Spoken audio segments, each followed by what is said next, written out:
A PR marriage gone wrong. The billionaire fell madly for his poor singer wife. Hello everyone. Before we begin today's story, I have a small favor to ask. Please hit subscribe and turn on the notification bell so you never miss our channel's new videos. It is quick, free, and the best way to support us in bringing you more dramatic stories like this one.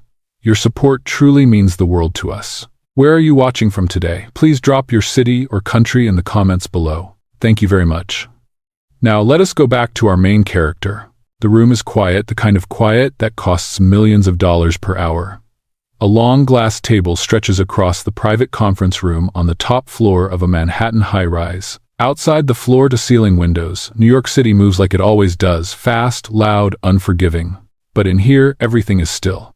At the head of the table sits Ethan Blackwood, 34 years old, billionaire, tech empire founder, a man whose name alone can move stock prices before noon. Ethan does not look nervous. He never does. His suit fits perfectly, his posture relaxed, his expression unreadable. But the people around him know better. His public relations director sits stiffly to his left. His legal counsel flips through a folder with hands that move a little too fast. On the screen behind them is a headline frozen in bold red letters. Blackwood CEO faces image crisis after scandal. Ethan exhales slowly. Let us not pretend, he says, calm and low. My company is fine, the numbers are fine. This is about perception. No one argues with that. The scandal itself is not illegal. It is not even new. A billionaire accused of being cold, unreachable, emotionally detached. A man who built an empire but failed at human connection. The press has labeled him untouchable, unrelatable, dangerous for long-term brand trust. His public relations director clears her throat. The data is clear. The public wants a story. Stability, a personal arc they can understand. Ethan taps one finger on the table. So you want me to smile more? She hesitates. We want you to marry. The word hangs in the air. Ethan does not react at first. Then he leans back slightly, eyes narrowing in calculation, not surprise. A wife, he repeats, for the cameras. Yes, she says quickly. A public relationship.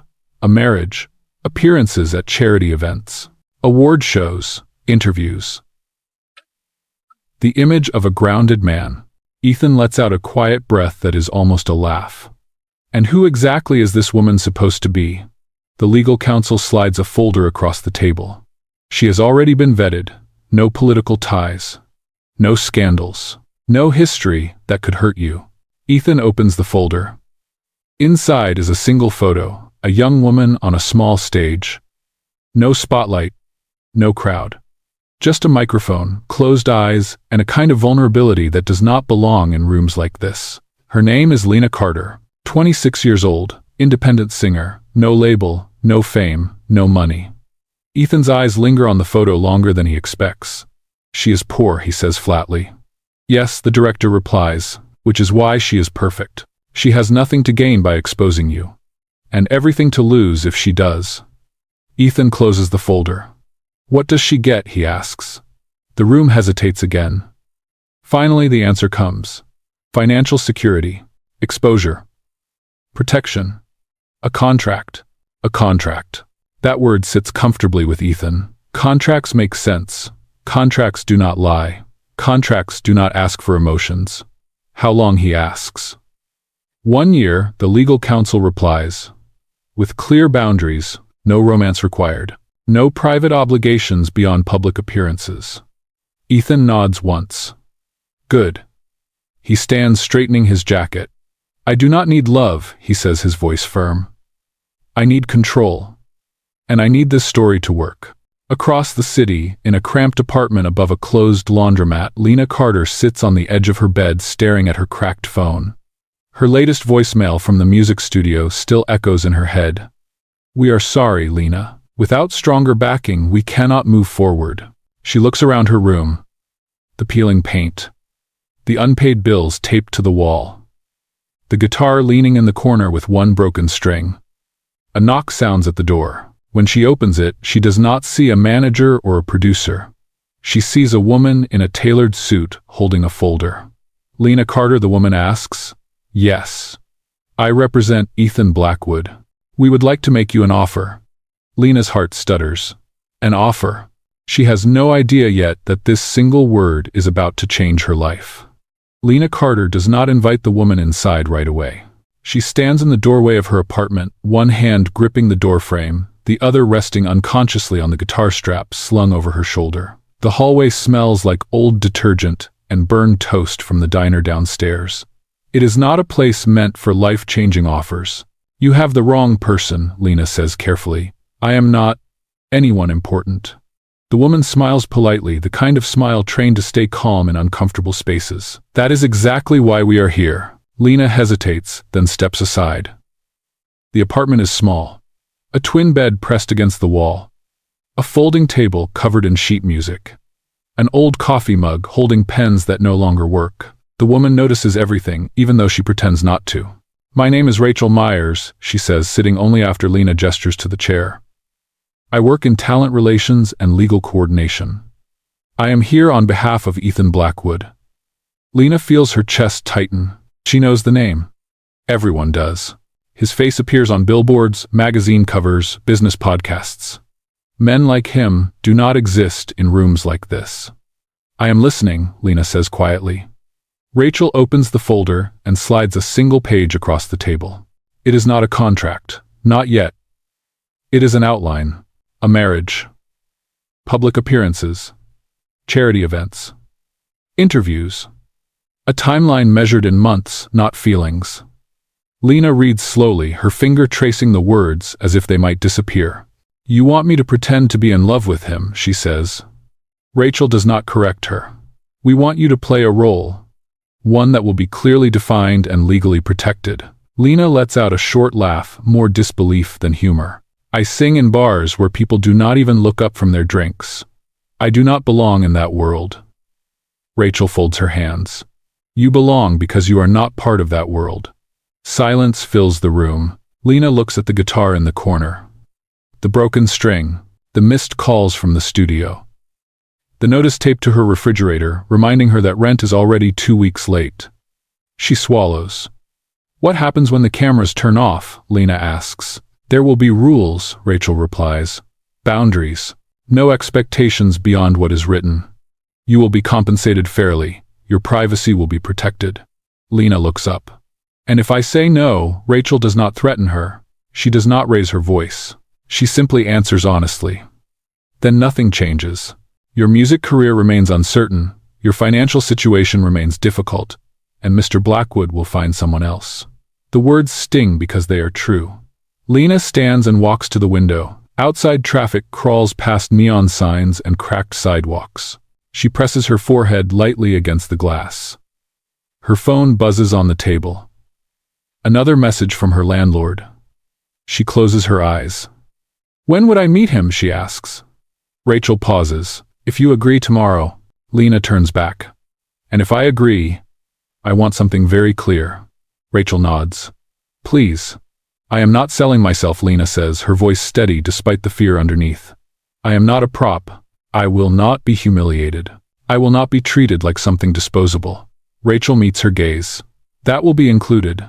And when this ends, Lena continues, it ends clean. No lies about who I am. Rachel closes the folder. That is reasonable. Lena sinks into the chair, exhaustion washing over her. This is not a dream. It does not feel like opportunity. It feels like survival dressed in expensive language. She signs nothing that night. But when Rachel leaves, Lena does not tear up the page. Across the city, Ethan Blackwood stands alone in his penthouse, staring out at the lights below. He has agreed to everything. The timeline, the appearances, the narrative. For him, this is business. For Lena Carter, it is the only door still open, and neither of them yet understands the cost of stepping through it. The next afternoon, Lena Carter steps into a building she has only ever seen in reflections. The Blackwood Tower rises above Manhattan like a declaration. Glass, steel, control. The kind of place where nothing happens by accident. Lena pauses just inside the lobby, adjusting the strap of her worn leather bag against her shoulder. Her boots echo softly on the marble floor, each step sounding louder than it should. People pass by in tailored suits, speaking into headsets, moving with purpose. No one looks at her twice. That almost makes it worse. An assistant escorts her upstairs without small talk. The elevator climbs in silence, numbers blinking higher and higher until Lena feels the pressure change in her ears. When the doors open, she is led into a conference room even larger than she imagined, and that is where she sees him for the first time. Ethan Blackwood stands near the window, hands in his pockets, looking out at the city as if it belongs to him. He turns when he hears her footsteps. For a brief moment, neither of them speaks. He is not smiling, not cold either. Just measured, like a man trained to keep his emotions behind glass. "Miss Carter," he says, finally. "Mr. Blackwood," Lena replies. They do not shake hands. They sit. The legal counsel places a thick folder on the table between them. "This one is not an outline. This one is real." Ethan gestures toward it. "This agreement is designed to protect both of us." Lena nods but does not open it yet. "Before I read anything, I need to hear something from you. Not from your lawyer. From you." Ethan studies her. He is not used to being asked directly. "What is this to you?" she asks. "Because it is not just a story to me." Ethan exhales slowly. "This is a strategic partnership, nothing more. I am not looking for affection, and I will not demand it. We will present a united image in public. In private, we remain separate." That honesty surprises her. "Good," Lena says. "Then, we understand each other." She opens the folder. The pages are clean, precise, ruthless. 1 year. Defined appearances.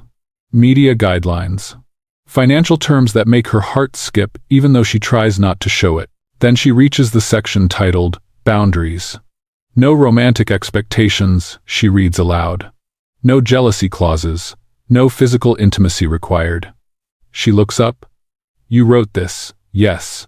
And if one of us breaks these rules," she asks. "The agreement terminates," Ethan replies. Immediately. Rachel, the representative, slides 1 page forward. "There is one clause we should address together." Lena reads it carefully. "No feelings. If emotional attachment develops, it must be disclosed. Failure to do so constitutes breach of contract." Lena lets out a breath she did not realize she was holding. "You are serious?" Ethan nods. "Completely." She closes the folder. For a moment she thinks about standing up. About walking out? About choosing uncertainty over control. But then she thinks of the unpaid rent, the studio doors closing, the way her voice feels when no one is listening. She looks at Ethan. "I want one addition." He raises an eyebrow. "Go on." "When this ends," she says, "you will not rewrite my story. I will not be your mistake. I will not be erased or blamed." Ethan considers her words, then nods once. "Agreed." The pen rests between them. Lena picks it up first. Her signature looks small on the page, but it is steady. Ethan signs after her.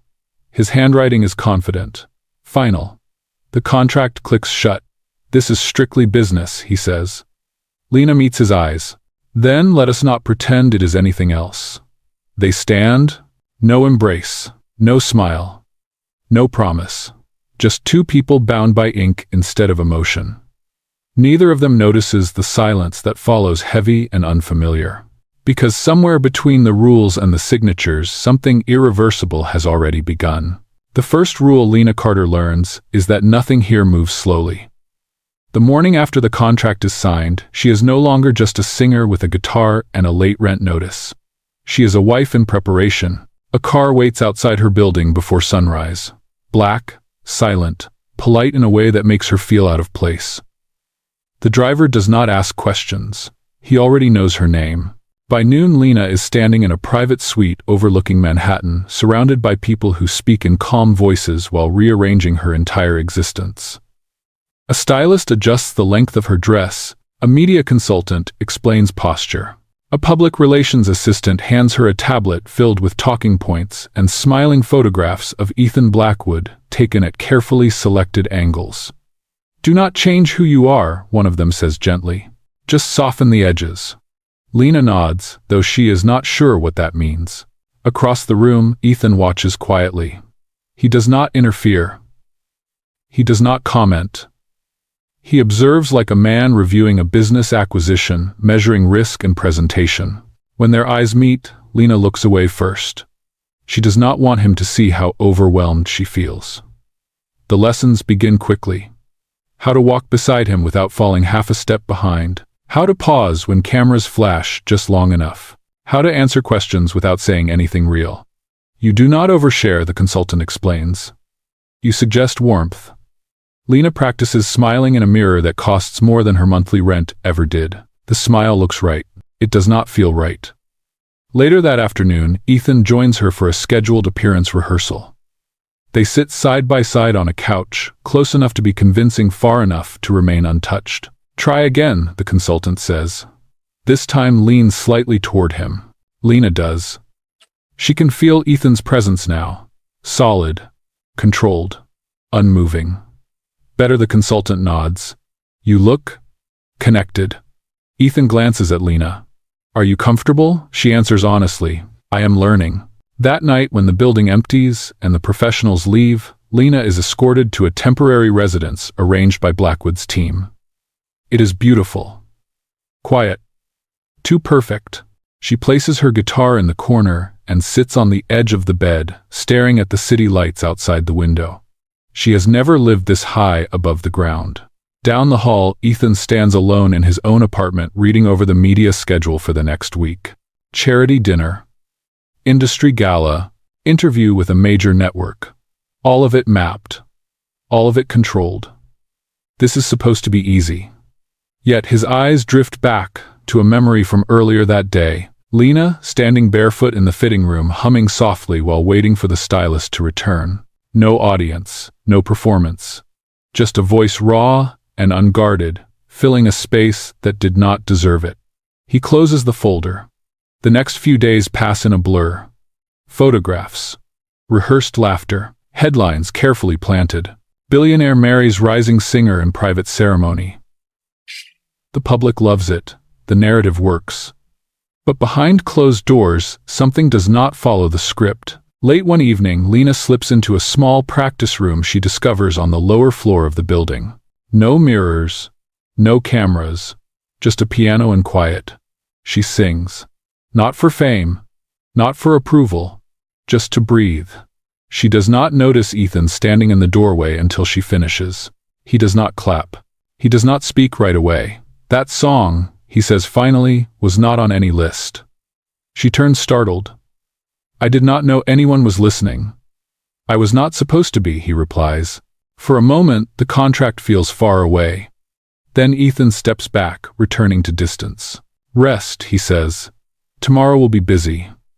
As he leaves, Lena realizes something unsettling. She is learning how to play the role of his wife, and he is starting to see the person she is when no one is watching. Neither of them says it out loud, but the performance is already beginning to slip. The charity gala is held in a place Lena Carter never imagined stepping into. A historic ballroom overlooking Central Park. Crystal chandeliers. Tables dressed in white linen and gold. The kind of room where every smile is practiced and every conversation carries weight. As the car pulls up to the entrance, flashes explode across the night. Cameras. Voices. Ethan over here. Mrs. Blackwood, look this way. Lena's breath catches for just a second. Then she remembers the training. She straightens her shoulders, places her hand lightly on Ethan's arm, and steps out beside him. The reaction is immediate. The crowd leans in, the cameras multiply. The story is no longer rumor. It is real now. Inside the ballroom, the temperature feels warmer, heavier. Eyes follow them wherever they move. Ethan remains calm, composed, exactly as expected. Lena does the same, though, her heart pounds against her ribs. They reach their table near the front, name cards already printed. The plan unfolding exactly as designed. For the first few minutes, everything goes smoothly. Ethan greets investors. Lena smiles and nods. Compliments flow easily. She is charming. She brings out a softer side of you. Ethan responds with practiced grace. Then the tone shifts. A well-dressed woman approaches their table, her smile sharp, her gaze fixed on Lena. "You must be the singer," she says lightly. "I had not heard of you before the wedding." The words are polite. The intent is not. Lena feels it immediately. She has been tested. "Yes," Lena replies evenly. "I sing." The woman tilts her head. "Is it difficult?" Adjusting to this lifestyle, several people nearby fall quiet, pretending not to listen. Lena senses Ethan's attention beside her. He does not interrupt. This is her moment. She takes a breath. "It is different," Lena says. "But I did not marry into this room. I walked in on my own." The woman blinks clearly, not expecting that answer. "I have worked my whole life to be heard," Lena continues, her voice steady. "Whether that happens on a small stage or a big one does not change who I am." A few heads turn. The woman smiles tightly. "Of course." She leaves soon after. Lena exhales slowly, her fingers curling against the fabric of her dress. Ethan leans slightly toward her. "You handled that well." "I was not trying to," Lena replies. "I just answered." That night continues with speeches and donations. Laughter rises and falls. The cameras keep clicking. Then the unexpected happens. The host announces a brief musical interlude. A guest performer is delayed. There is a pause. An awkward moment. The host looks around, searching for a solution. Before Lena can stop herself, her hand lifts slightly.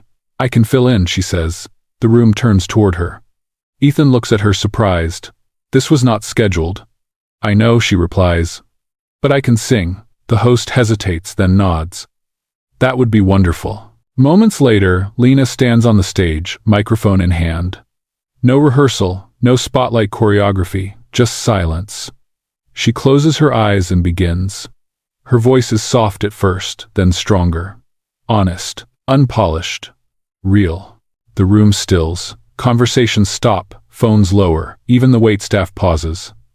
This is not a performance designed for attention. It is a song shaped by survival. When she finishes, the applause is immediate, genuine, loud. Ethan watches from the table, something unfamiliar tightening in his chest. This was not part of the agreement. And yet it is the first thing tonight that feels true. Later, as they prepare to leave, a reporter steps forward. "Mr. Blackwood," he asks, "did you expect your wife to shine like this?" Ethan does not hesitate. "Yes," he says. "I did." Lena looks at him, startled. He meets her gaze calmly. The cameras capture the moment. A billionaire and his wife. Connected. Convincing. But beneath the surface, the rules are already bending. And both of them feel it. The city is quieter at night from this high up. Lena Carter stands on the balcony of the temporary residence, wrapped in a light robe she does not recognize as hers. Below, Manhattan glows in scattered lights, distant and unreal, like a world she has stepped out of rather than into. The gala still hums in her chest. The applause. The silence before it. The way her voice filled the room without permission. She exhales slowly. Behind her, the door opens. Ethan Blackwood steps out, loosening his tie, his jacket folded neatly over one arm. The billionaire the world knows is still there, but something about him feels less armored tonight. "You did not have to do that," he says, his voice calm but quieter than usual. "I know," Lena replies without turning around. For a moment they stand side by side, not touching, not performing. "It was not in the contract," he adds. She nods. "Neither was pretending I do not exist." Ethan considers that. "You took a risk." "So did you," she says, finally looking at him. "You could have stopped me." "I thought about it," he admits. "Then I realized I did not want to." That honesty lands heavier than any compliment. They fall into silence again. This one feels different. Not awkward. Not rehearsed. Just real. Lena breaks it first. "Do you ever get tired of being watched?" Ethan almost smiles. "I am rarely seen." She studies him. Those are not the same thing. He looks away toward the city. No, they are not. They move inside, away from the glass and the noise of the world. The penthouse feels larger at night. Emptier.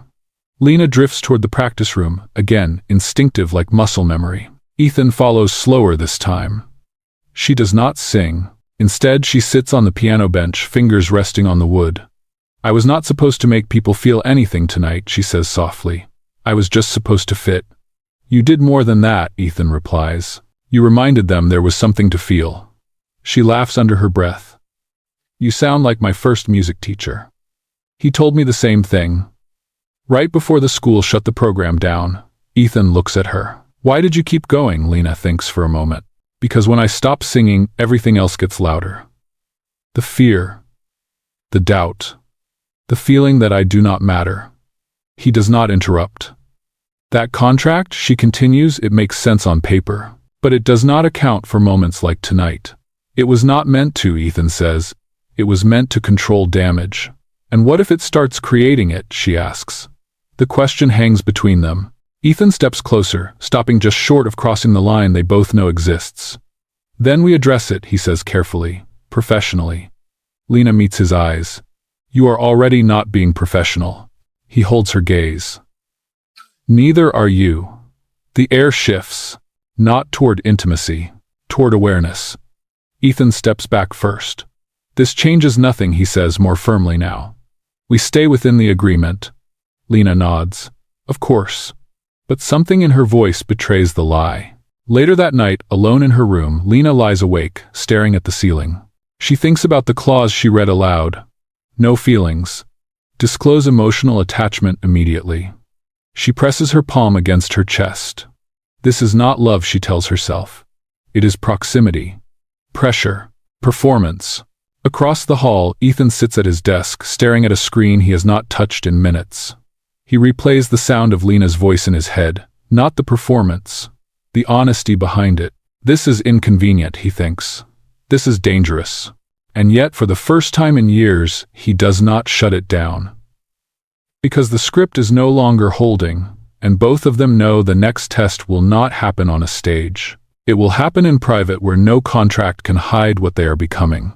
The first sign that something is wrong comes early the next morning. Lena Carter wakes to the sound of her phone vibrating non-stop on the nightstand. Messages stack faster than she can open them. Missed calls. Notifications. Headlines blinking across her screen. She sits up, heart pounding. The top headline stops her breath.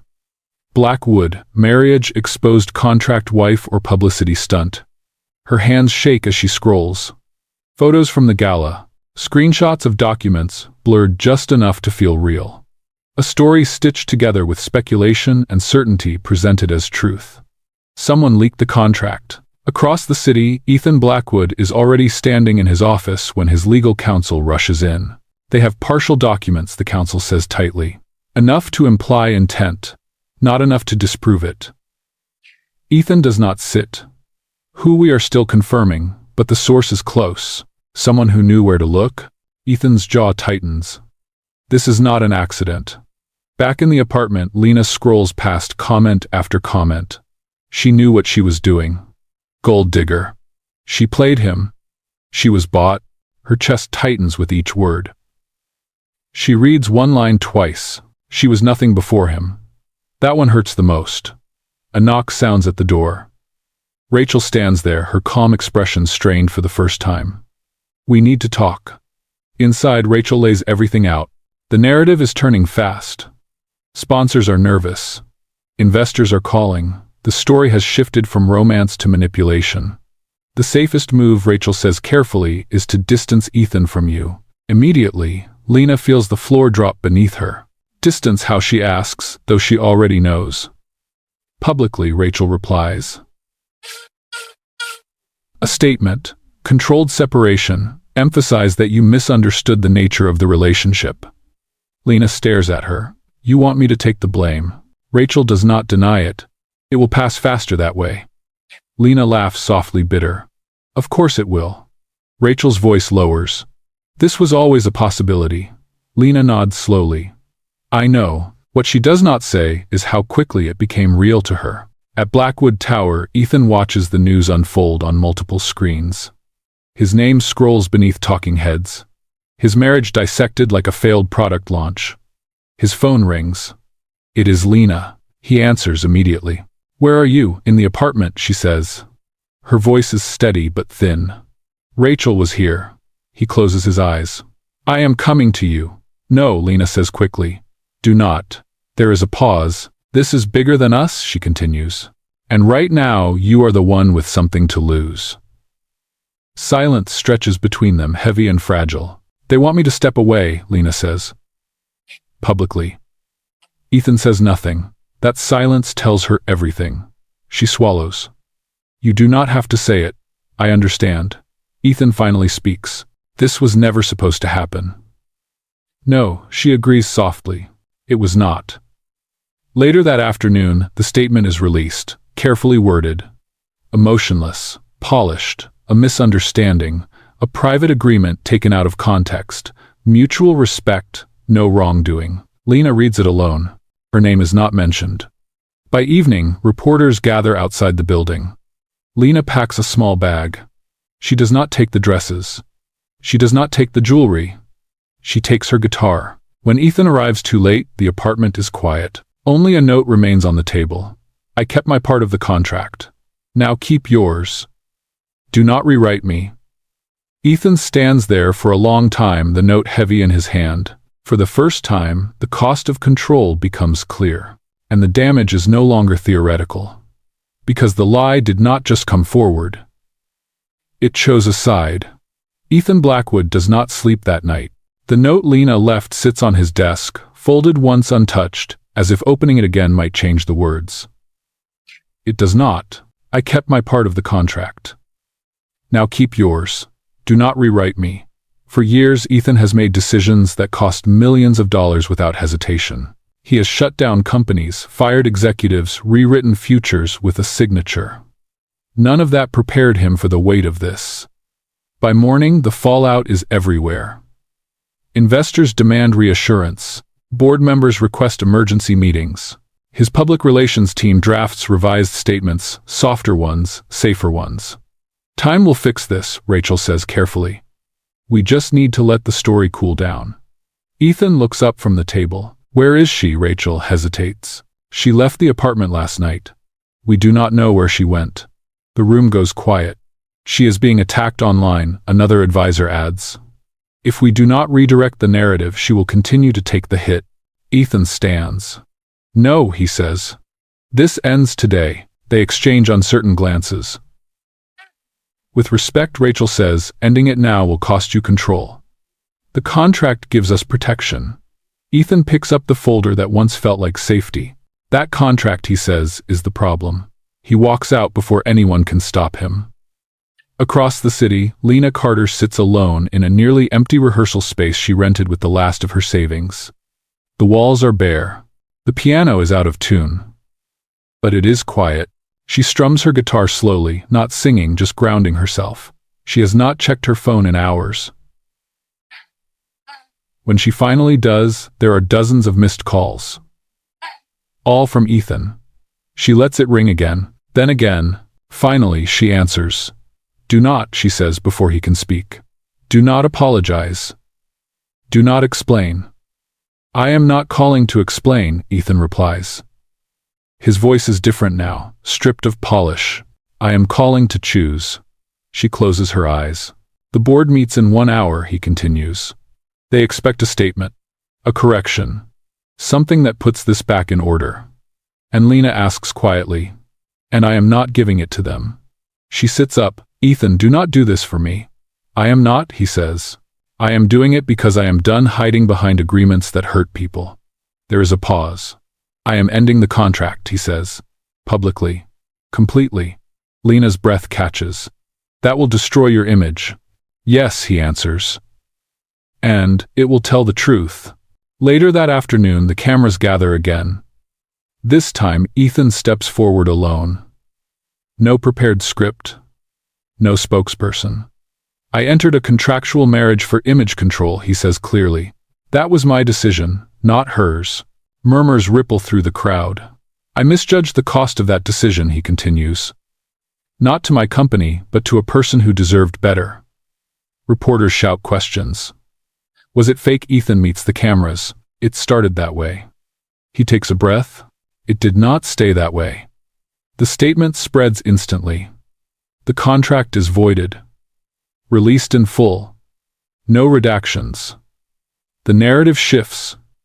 Not cleanly, not quietly, but enough. That evening, Ethan stands outside the rehearsal space, unsure for the first time in his life. Lena opens the door. They face each other, without walls, without terms, without protection. "I am not here to fix this," he says. "I am here to accept whatever comes next." Lena studies him for a long moment. "You broke the contract," she says. "Yes. And you chose me over control." "Yes." She steps aside. "Then come in," she says. "But understand something." He waits. This time, Lena continues, "There is no agreement. No guarantee. No performance." Ethan nods. "I know." The door closes behind him. For the first time, they stand on equal ground. No longer bound by ink, only by the choice they just made. The world does not calm down overnight. Headlines continue to argue. Opinions split. Analysts debate whether Ethan Blackwood has lost his edge or finally found one. His company's stock dips, then stabilizes. The empire does not fall. It adjusts. But inside the small rehearsal space, on the east side of the city, none of that noise matters. Lena Carter sits on the floor, her back against the wall, guitar resting across her knees. The room smells faintly of dust and old wood. It is imperfect, honest. Ethan sits across from her, not on a chair, but on the floor as well. His jacket is gone. His phone lies untouched on the table behind him. For the first time since they met, there is no agenda. "I am not asking you to forgive me," Ethan says quietly, "and I am not asking you to stay." Lena studies him. Not the billionaire, not the headline. The man who chose knowing the cost. "I do not need saving," she replies. "I needed truth." He nods. "Then tell me what that looks like now." She thinks for a long moment. "It looks like time," she says. "Time without cameras. Without promises you cannot guarantee." "You have that," he says. "All of it." The weeks that follow are quiet by design. No red carpets. No joint appearances. No statements. Ethan steps back from the public narrative, delegating interviews, declining features. He learns how to exist without constant validation. Lena returns to singing where it started. Small venues, dim lights, honest crowds. One night, Ethan stands at the back of a bar, unnoticed, listening as she sings a new song. It is not about fame. It is not about betrayal. It is about choice. When she finishes, the applause is modest but real. Later, as they walk home together through the city, Lena stops under a streetlight. "I have something to tell you," she says. Ethan braces himself. "I was offered a record deal," she continues. "An independent one. No ownership strings. No image clauses." He smiles. "You are going to take it?" "Yes," she says. "With or without you?" He nods. "As it should be." Months pass. Ethan sells a portion of his controlling interest, not out of necessity, but intention. He funds programs that support independent artists without attaching his name to them. Lena releases her first album. It does not explode. It lasts. One evening, on a quiet rooftop overlooking the city, Lena sings as the sun sets. No stage. No audience. Just them. When she finishes, Ethan does not applaud. He simply says, "I choose you. Not because you changed me, but because you made me honest." Lena looks at him, emotion steady, grounded. "I choose you," she replies. "Not because you are powerful, but because you learned when to stop being." There is no proposal that night. No ring, no spectacle. Later, when they do marry, it is not announced in advance. A small ceremony, close friends, no contracts, no press, just vows spoken clearly. "I choose you," he says. "I choose you," she answers. The world finds out weeks later. By then, it no longer matters. Because this story did not end with a signature. It ended with something far rarer. A billionaire who learned that control is not love. And a singer who proved that dignity does not need permission. No contract, no performance. Just two people who chose each other.